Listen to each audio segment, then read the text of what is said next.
Столетие Национальной библиотеки Республики Саха-Якутия.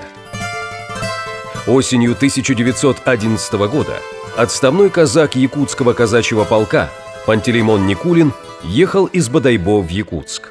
Он вез невиданный для жителей края синематографический аппарат. Никулин обожал синематограф и очень хотел показать его в Якутске. Это был сильный и целеустремленный человек. Он разбирался в технике и мечтал снимать кино.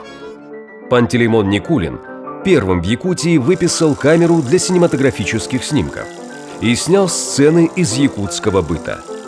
Уже в ноябре 1911 года Пантелеймон Никулин впервые показал синематограф в Якутии, в здании Национальной библиотеки.